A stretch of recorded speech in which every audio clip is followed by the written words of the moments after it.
Yo la famille, j'espère que vous allez bien. Aujourd'hui dans cette vidéo, nous allons essayer de faire de la mécanique classique. Dans cette vidéo, je vais te montrer que les formules ne tombent pas du ciel.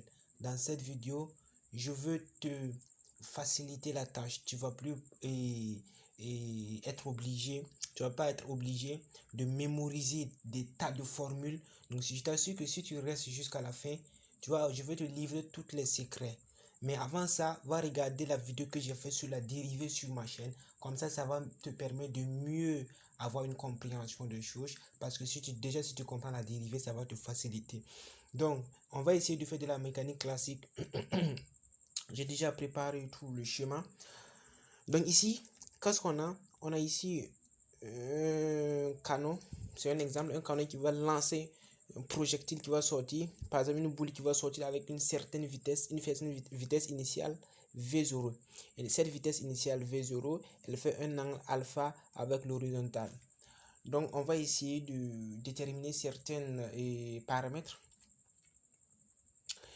Donc tout ce que nous allons faire d'abord, c'est d'essayer de déterminer ici quoi? De déterminer l'équation horaire du mouvement. Donc tout d'abord, il faut parler d'équation horaire. Donc on va essayer de déterminer l'équation horaire. Donc équation horaire. Équation horaire, c'est ce que nous allons essayer de déterminer d'abord. C'est quoi l'équation horaire? L'équation horaire, c'est une équation qui dépend du temps. Donc, c'est comme f de t. Et l'équation horaire va te donner la position à chaque instant. La position de la boule ici qu'on va lancer avec une vitesse. À chaque instant, ça va nous donner la position de cette boule. C'est ça l'équation horaire. Donc, on va essayer de donner l'équation horaire. Et tout d'abord, selon toi, qu'est-ce qu'on doit faire? Qu'est-ce qu'on doit faire d'abord pour pouvoir donner cette équation horaire? Qu'est-ce qu'on doit faire? Donc, on ne peut pas commencer comme ça. Il faut montrer déjà la boule, quand elle va quitter le canon avec une certaine vitesse, il y a quoi? Il y a quelle force qui va agir sur elle? Il y a quoi? Qu'est-ce qu'elle va subir? Donc, la boule est d'abord dans un champ de pesanteur. Donc, on va représenter le vecteur accélération de la pesanteur ici. Donc, on va représenter le vecteur ici, G. Tu vois, c'est ce que tu vas faire. Donc, tu représentes le vecteur accélération de la pesanteur G ici. Ça veut dire que si la boule sort, elle va être attirée vers le bas. Donc, qu'est-ce que tu dois faire maintenant? Il faut appliquer la relation fondamentale de la dynamique. Donc, je suis en train de te montrer le chemin. Tu vois? Donc, il faut application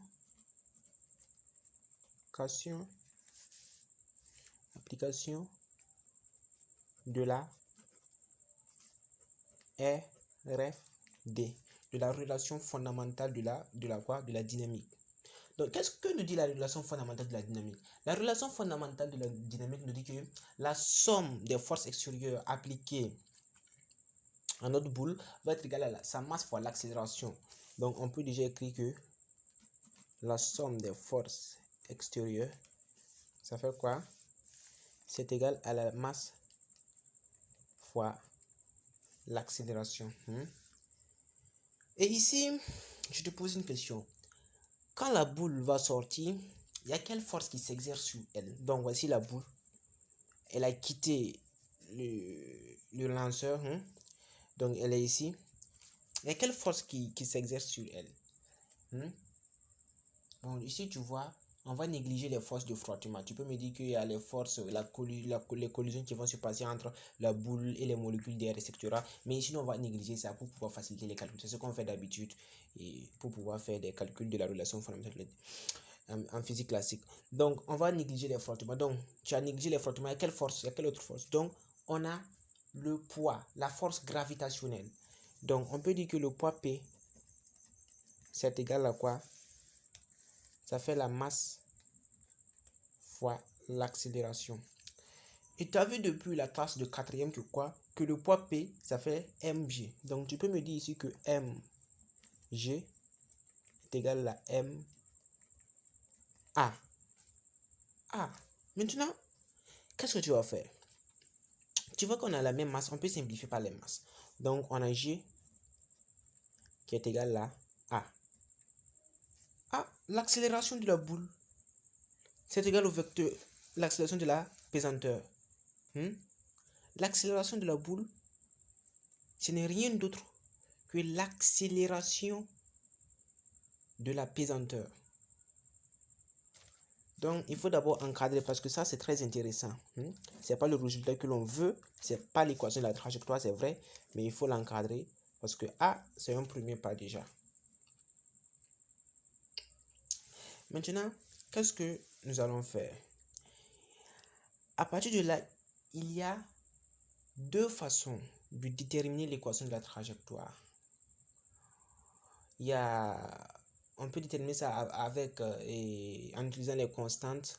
On peut aussi déterminer ça avec une autre façon. Et une autre façon de déterminer ça, je sais pas, c'est la première, je vais te montrer, mais c'est la seconde méthode.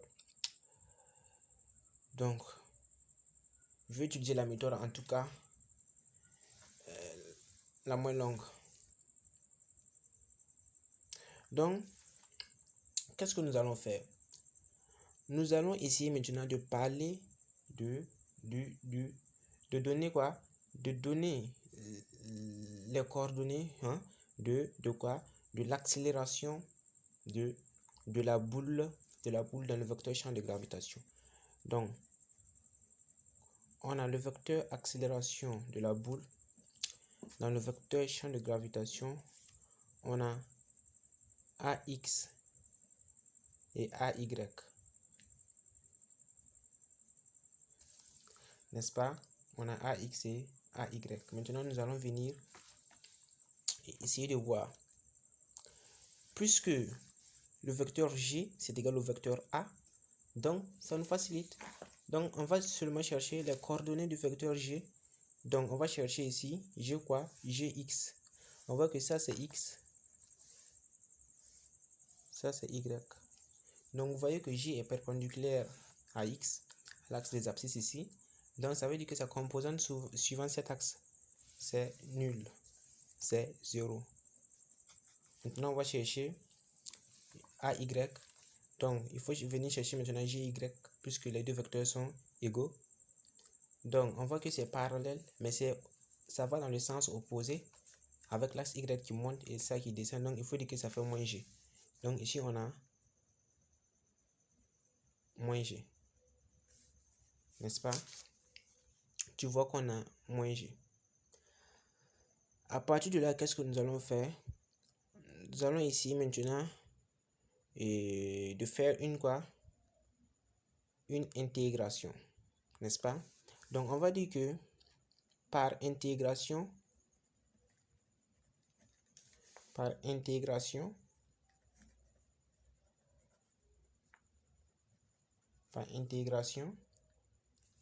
nous pouvons déjà à partir de ça déterminer la vitesse.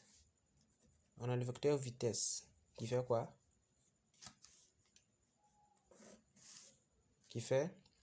On a Vx, Vy. N'est-ce pas? Non? Donc, c'est la méthode que je suis en train de te montrer. On a Vx et Vy. Que Vx, ici, la variable, c'est le temps. N'est-ce pas?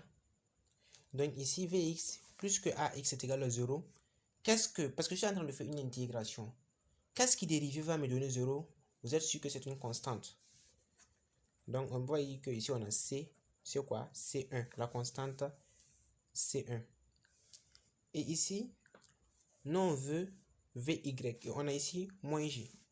Qu'est-ce qui dérivé va me donner moins G? Bon, moins GT. Si je dérive moins GT, j'aurai moins G. Ça, c'est forcé. Mais si je dérive aussi moins GT plus une constante, ça donne encore moins G. Donc, je dis moins G T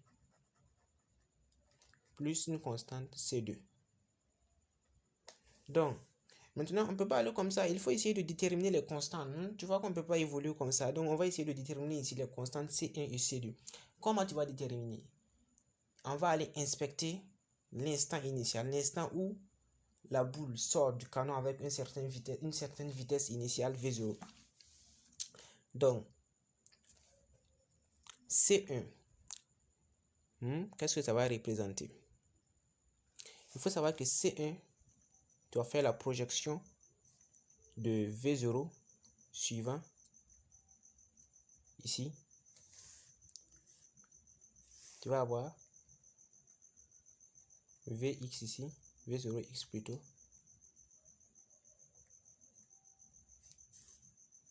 Et ici, tu vas faire la projection ici. Tu vas avoir V0y. Et ici, que veut V0x? Tu vois que V0x, ça fait V0 cosinus alpha. J'ai plus besoin de te montrer les formules de la trigonométrie. Et je sais que tu maîtrises ça. Donc ici, on a V0x qui fait V0 quoi? V0 cosinus alpha. Donc, à t est égal à 0 secondes, à l'instant, ça veut dire qu'à l'instant initial, à t est égal à 0 secondes, tu as quoi? Tu as V0x qui est égal à C1 qui est égal à V0 cos alpha et V0 y qui est égal à C2 qui est égal à quoi? Donc tu viens déterminer, donc tu viens regarder ici, tu vois ici, on a alpha qui est ici, donc on a ce côté qui est le côté opposé, c'est le même côté encore qui est ici, donc ça fait V0 sinus alpha, et tu dis que ça fait quoi? Ça fait V0 sinus alpha. Et maintenant tu peux venir remplacer, tu vas dire que le vecteur vitesse maintenant, V, on a Vx, on a Vy, qui est égal à Vx, qu'on a dit que ça fait, c'est égal à V0x, c'est égal à C1, ça fait V0 cos alpha. Et Vy, ça fait V0 sin alpha. Excusez-moi, pas V0 sin alpha, plutôt moins Gt plus V0 sin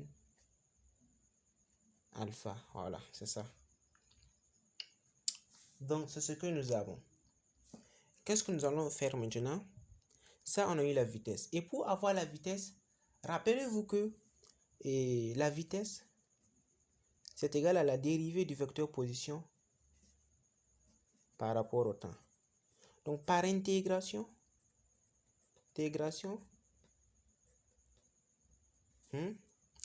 on peut dire que quoi?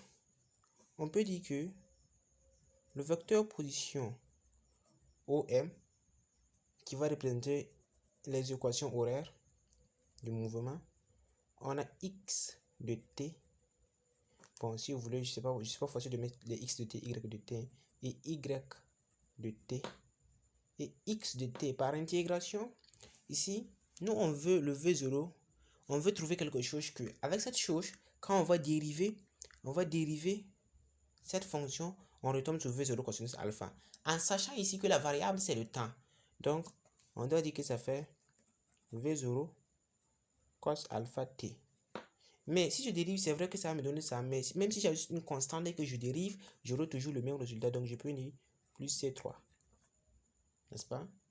Ici, j'ai quoi? V0. Pas V0 plutôt. Moins 1 demi plutôt. Moins 1 demi. Je vais trouver quelque chose, une fonction, une autre fonction, dont la dérivée, quand je vais dériver cette fonction, parce que c'est la définition de la primitive, quand je vais dériver cette fonction, je vais retrouver cette fonction. Donc ça fait moins 1 demi de gt au carré. Et si vous n'êtes pas sur dériver, voir ça, donner moins gt. Plus v0 sinus alpha t, ça va donner encore v0 sinus alpha, plus c4, plus c4. Donc vous voyez déjà, plus c4. Et c3 et c4 encore, on va aller inspecter l'instant initial, la position initiale, en x et puis en y. Vous voyez que à t est égal à 0, la boule est à l'origine du repère. Donc à l'origine, y ça fait 0 et x ça fait 0. Donc on peut dire que à t est égal à 0, à t est égal à 0, on a et OM 0, on a x0 est égal à 0, y0 est égal à 0. Donc tu vois, je t'ai appris à déterminer les équations horaires. Et on a déjà fini. Il faut seulement dire que l'équation horaire du mouvement, on a OM. Ça fait quoi? Ça fait V0 x de t, V0 cos alpha t et y de t moins 1 demi de gt carré plus V0 sinus alpha t. Mais c'est fini, il n'y a pas un plus encore, c'est fini. Parce qu'on a dit que C3 et C4 font 0. Et tu encadres gentiment le résultat. Donc tu vois, cette première partie, je t'ai montré à déterminer les équations horaires. Donc maintenant, je vais te montrer maintenant comment tu peux déterminer l'équation de la trajectoire. Donc, maintenant, on va essayer de voir les équations de la trajectoire. Donc, équation de la trajectoire.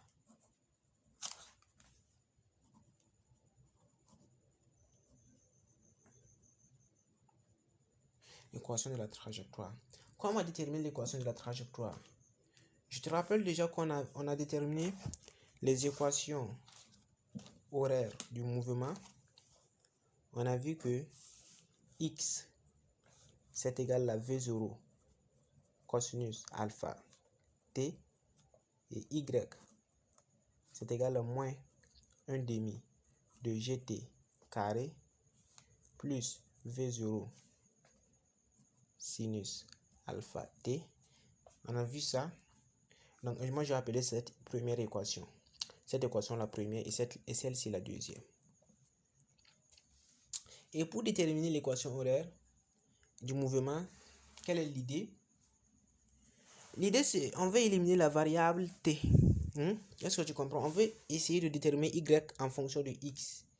C'est en déterminant y en fonction de x qu'on va avoir l'équation de la trajectoire. Donc, ici si on tire t dans 1, on va avoir t. Bon, c'est ce qu'on fait, on tire t. Dans la plupart des cas, c'est dans le 1, on tire, ensuite tu tires ça. Tu peux tirer ça ici, mais tu vois que ça, le calcul va s'alourdir, ça va devenir un peu difficile. Donc, je te conseille de tirer le t ici pour avoir le temps. Donc, t, ça fait x sur V0, quoi?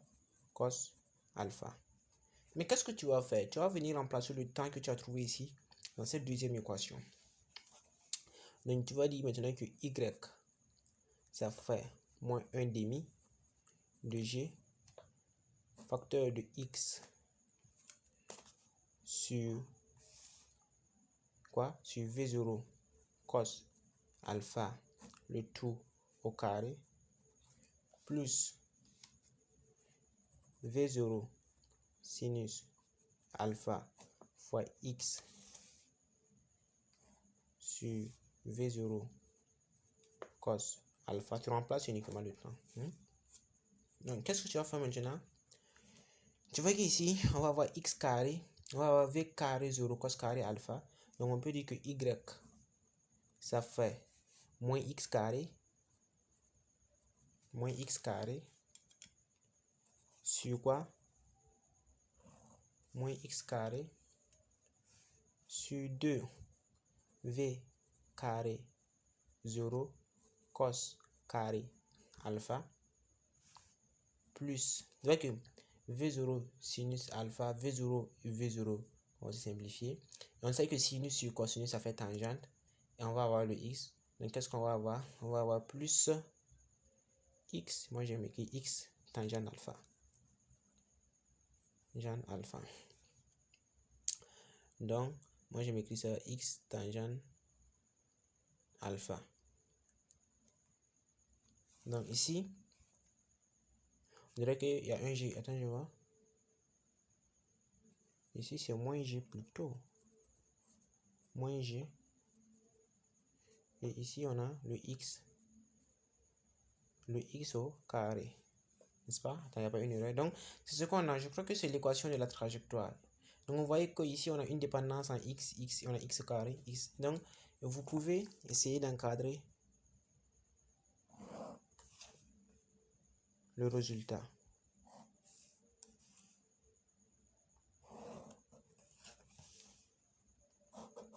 Donc, ça, c'est l'équation de la trajectoire. L'équation de la trajectoire. Et avec cette équation de la trajectoire, qu'est-ce que l'on peut faire? On voit déjà qu'on a une fonction y qui s'écrit sous la forme de ax au carré plus bx plus c. Avec a qui est associé d'un signe négatif ici, moins au lieu d'avoir a, on a moins a avec le a qui est négatif. Donc, on va avoir une parabole avec une concavité orientée vers le bas. Donc, ça nous dit que déjà, on peut représenter l'équation de la trajectoire. Et on peut représenter la trajectoire balistique. Donc, vous voyez, donc on va avoir, bon, je vais représenter ça pour que vous voyez quelque chose qui évolue comme ça. Comme ça, à peu près comme ça. C'est vrai que c'est pas visible. Donc, c'est vrai que c'est la parabole n'est pas vraiment... Non, c'est comme ça. Donc, ça montre que c'est la trajectoire. Voilà, un peu comme ça. Donc, ça montre que c'est la trajectoire. C'est pas moi je dis, c'est l'équation qu'on a trouvée que nous dit. C'est l'équation qui nous parle. C'est l'équation qui est en train de parler. Donc, on a déterminé maintenant l'équation de la trajectoire. Et qu'est-ce que nous allons essayer de faire encore? Donc, on va essayer de déterminer quoi? De déterminer la flèche. Donc, on va essayer de déterminer la flèche. La flèche. Ce que nous allons essayer de déterminer ici. La flèche. Donc, on va essayer de déterminer la flèche. Qu'est-ce que la flèche? Qu'est-ce que la flèche? Je vais essayer de te montrer.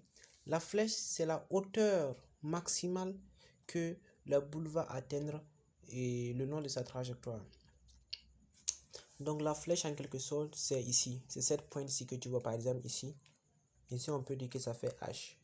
On va noter ça, H, la flèche. Mais on sait que ça fait H. Mais elle vaut quoi? Cette hauteur vaut quoi? Cette hauteur maximale, elle vaut quoi? C'est ce qu'on va essayer de déterminer. Bon, pourquoi je t'avais dit d'essayer de comprendre la dérivée? Parce que si tu as regardé la vidéo sur la dérivée et que tu as bien compris c'est quoi la dérivée, tu vas comprendre la méthode, la technique que je vais utiliser ici. C'est quoi la technique? On sait que ça représente y de x, n'est-ce pas?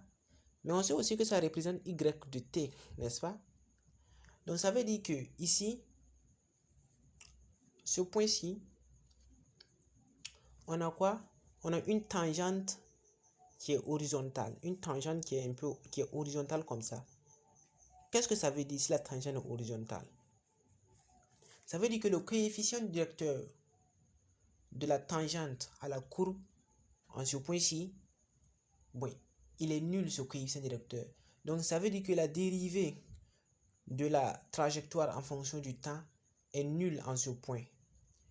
Et ça veut dire donc que y' de t égale à 0 en ce point. Donc c'est ce que nous allons utiliser. J'espère que tu as compris l'explication.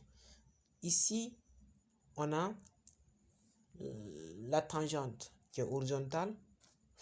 La tangente représente le coefficient directeur. Donc ici, le coefficient directeur, il est nul. Donc c'est ce qu'on va écrire. Donc on va écrire ici que d de y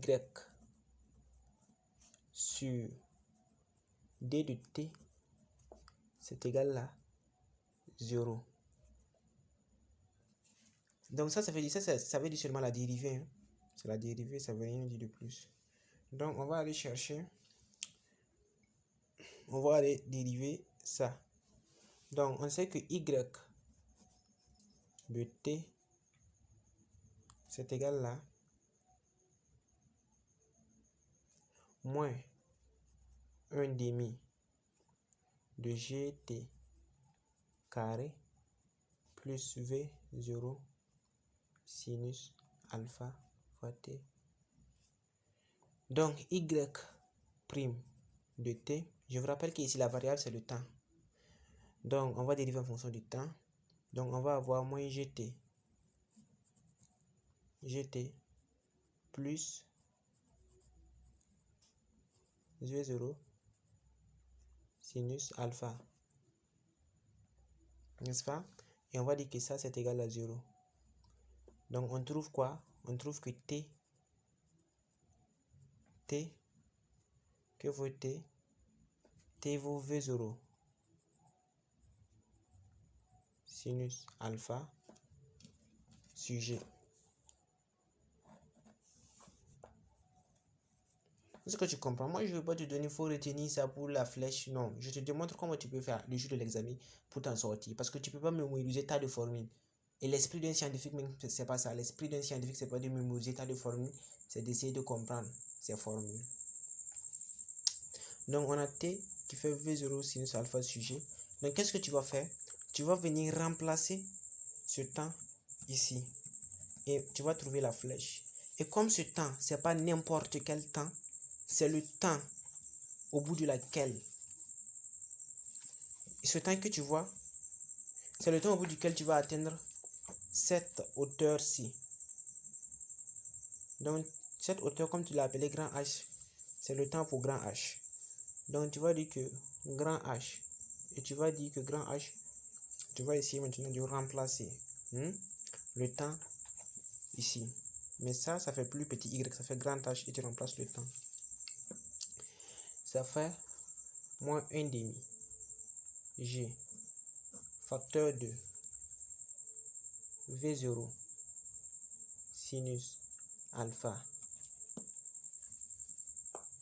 sur g le tout au carré plus v0 sinus alpha fois v0 sinus alpha sur g. Qu'est-ce que j'ai fait? J'ai seulement remplacé, comme tu peux le constater ici, j'ai seulement remplacé les t. Donc, c'est ce que tu vas dire. Tu vas essayer de développer. Donc, c'est égal là. Donc, ça fait moins v carré 0 sinus carré alpha sur quoi? Sur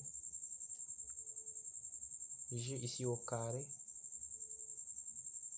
n'est-ce pas? Sur g au carré, mais on ne pas oublier le 2 qui est ici, on a 2 ici, et ici ça fait aussi moins g. Donc, plus v carré 0 sin carré alpha sur quoi? Sur g, n'est-ce pas?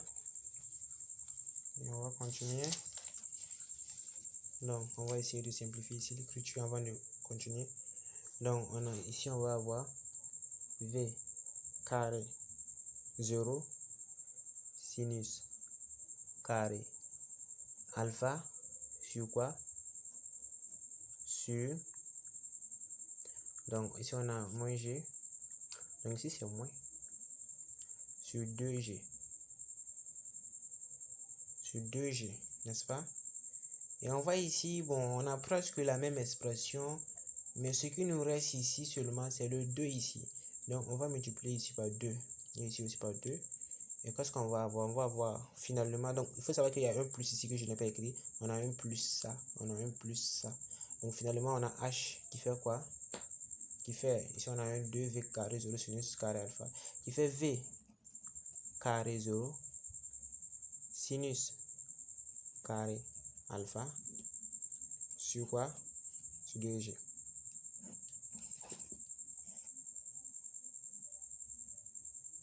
sur quoi? Sur 2G. Et tu as vu, je t'ai montré comment, en quelques clics, tu peux déterminer la hauteur,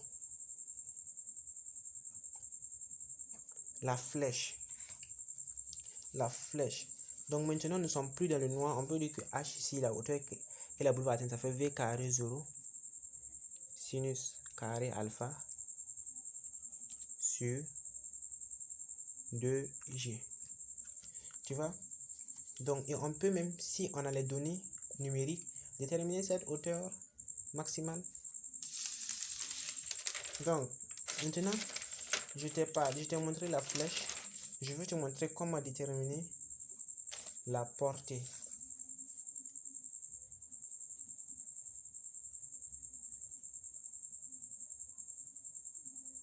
La portée. Mais moi, je vais, à partir de là, quand je vais déterminer la portée, je vais m'arrêter ici. Si tu veux que je continue, si la vidéo t'a plu et que tu veux que je continue pour déterminer la vitesse et d'impact au sol, les angles, les autres méthodes associées à ce genre d'exercice, si ça t'intéresse, tu peux m'écrire en commentaire. Je vais essayer de faire une vidéo aussi sur ça. Donc d'abord, c'est quoi la portée? La portée, c'est la distance horizontale que la boule va atteindre lors de sa chute. Quand la boule va chuter ici,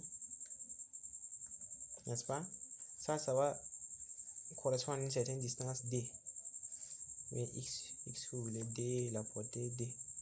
Ça va correspondre à D, la portée, n'est-ce pas? Et que vaut D?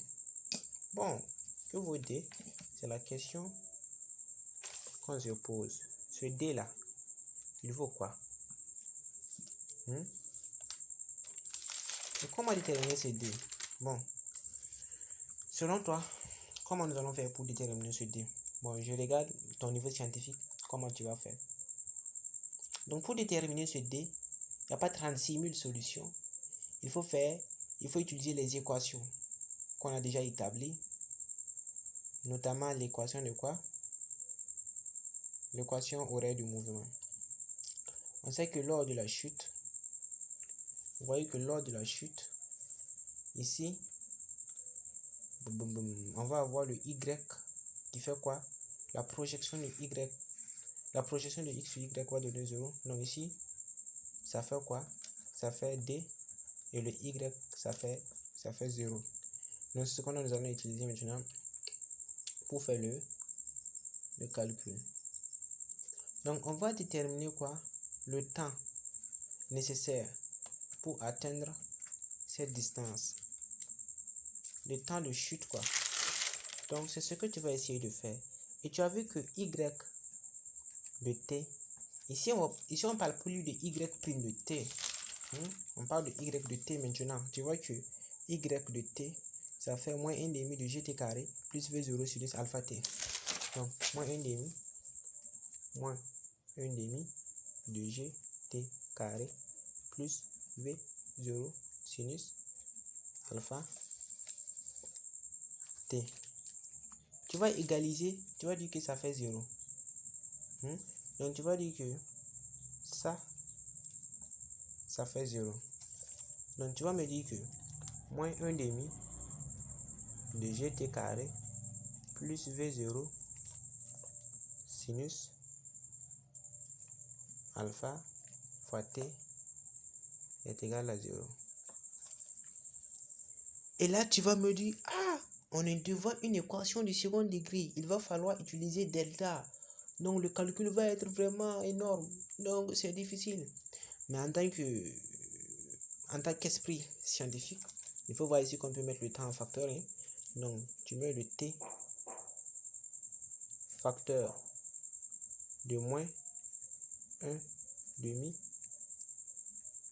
de G T plus V0 sinus alpha, c'est égal à 0.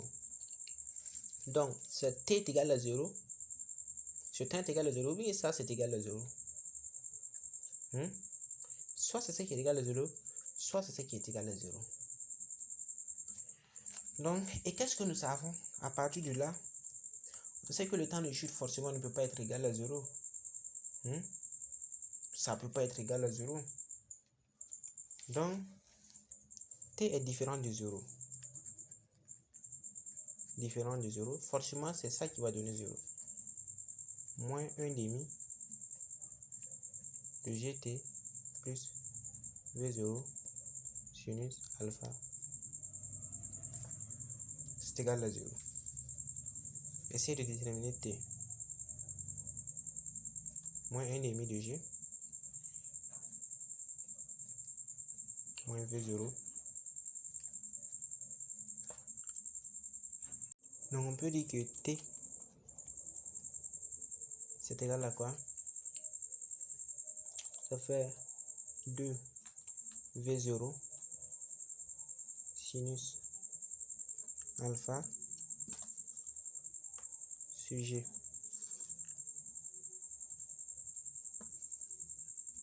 Donc qu'est-ce qu'on va faire maintenant? On va prendre ce temps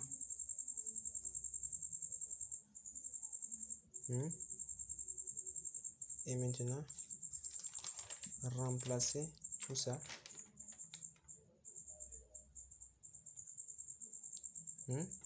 on va prendre ce temps maintenant pour venir remplacer dans le, parce que c'est le x qu'on veut qui correspond au d, remplacer ici dans le v0 cos alpha, on va remplacer le t. Donc on a x qui est égal à v0 cos alpha t, donc c'est égal à, donc c'est x, bon on a d qui est égal à v0 cos alpha fois 2v0 sinus alpha sur g. Donc on peut dire que c'est égal à v carré 0 2 sinus alpha cosinus alpha sur g. Oh mais on peut dire ça, non? V carré 0 2 sin alpha cos alpha sur g, n'est-ce pas? Et qu'est-ce que l'on va faire maintenant? Maintenant nous allons dire que nous savons que sinus 2 alpha ça fait 2 sinus de alpha cosinus de alpha, n'est-ce pas? On sait déjà ça. Donc d, on peut remplacer maintenant ça par sinus 2 alpha. D c'est égal à v carré 0 sinus 2 alpha sur quoi? Sur g. Tu es fier et tu encadres le résultat, n'est-ce pas? Donc la question ici c'est on pourra te poser quelle est la vitesse de chute, la vitesse avec laquelle la balle va arriver, et on peut te poser des questions sur les angles avec l'horizontale et autres. Donc si la vidéo t'a plu, tu m'écris en commentaire, tu laisses un pouce bleu, partage au maximum comme d'habitude, et tu me dis en commentaire c'est quelle notion tu aimerais me voir aborder dans les vidéos à venir. Donc à plus pour de nouvelles vidéos sur les mathématiques et sur la physique.